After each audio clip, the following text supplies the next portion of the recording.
സ്ത്രീധന ഗാർഹിക പീഡനങ്ങളിൽ പൊലിഞ്ഞത് മറ്റൊരു ജീവൻ കൂടി. ബംഗളൂരുവിൽ സ്ത്രീധന പീഡനത്തിൽ മനംനൊന്ത് ഗർഭിണിയായിരുന്ന യുവതി ജീവനൊടുക്കി. IT ജീവനക്കാരിയായ ശില്പയുടെ മരണത്തിൽ ഭർത്താവ് പ്രവീണിനെ പോലീസ് അറസ്റ്റ് ചെയ്തു. മരിക്കുമ്പോൾ യുവതി 1.5 മാസം ഗർഭിണിയായിരുന്നു.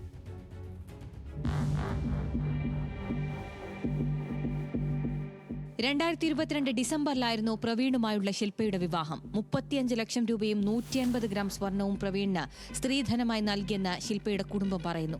എന്നാൽ വിവാഹത്തിന് ശേഷം കൂടുതൽ പണവും വിലപിടിപ്പുള്ള വസ്തുക്കളും ആവശ്യപ്പെട്ട് ഭർത്തൃ വീട്ടുകാർ നിരന്തരം ശില്പയെ ബുദ്ധിമുട്ടിച്ചിരുന്നു. സ്ത്രീധനത്തിന്റെ പേരിൽ തുടർച്ചയായി നേരിട്ട മാനസിക പീഡനവും പരിഹാസവുമാണ് ശില്പയെ ആത്മഹത്യയിലേക്ക് തള്ളിവിട്ടതെന്ന് കുടുംബം ആരോപിച്ചു.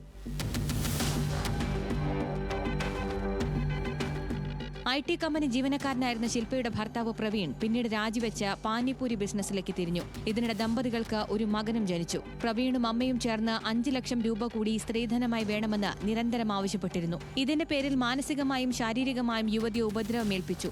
പണം കിട്ടാതായതോടെ പ്രവീണിന്റെ കുടുംബം ശില്പയെ സ്വന്തം വീട്ടിലേക്ക് പറഞ്ഞുവിട്ടു. എന്നാൽ കഷ്ടപ്പെട്ട് പണം കണ്ടെത്തി മകളെ ഭർത്താവിനടുത്തേക്ക് തന്നെ തിരികെ അയച്ചെന്നും ശില്പയുടെ അമ്മ പറയുന്നു. എന്നിട്ടും തീർന്നില്ല പ്രവീണിന്റെയും കുടുംബത്തിന്റെയും സ്ത്രീധനക്കലി. സ്ത്രീധന പീഡനത്തിന് പുറമെ നിറം പോരെന്നും ഉയരമില്ലെന്നും പറഞ്ഞ് പ്രവീണിന്റെ അമ്മയും ശില്പയെ അധിക്ഷേപിക്കാറുണ്ടായിരുന്നു. ഒട്ടും സഹിക്കവയ്യാതായതോടെ കഴിഞ്ഞ ചൊവ്വാഴ്ച ശില്പ ജീവനൊടുക്കി.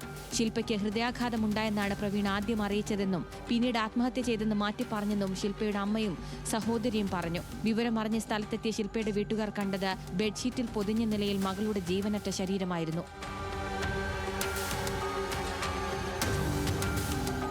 തുടർന്ന് അമ്മയുടെ പരാതിയിൽ കേസെടുത്ത പോലീസ് പ്രവീണിനെ അറസ്റ്റ് ചെയ്തു. സ്ത്രീധന പീഡനത്തിനും അസ്വാഭാവിക മരണത്തിനുമാണ് പോലീസ് കേസെടുത്തിരിക്കുന്നത്. കസ്റ്റഡിയിലെടുത്ത പ്രവീണിനെ വിശദമായി ചോദ്യം ചെയ്യുകയാണ്. പോസ്റ്റ്മോർട്ടത്തിന് ശേഷം ശില്പയുടെ മൃതദേഹം മാതാപിതാക്കൾക്ക് കൈമാറി. മരിക്കുമ്പോൾ ശില്പ 1.5 മാസം ഗർഭിണിയായിരുന്നു.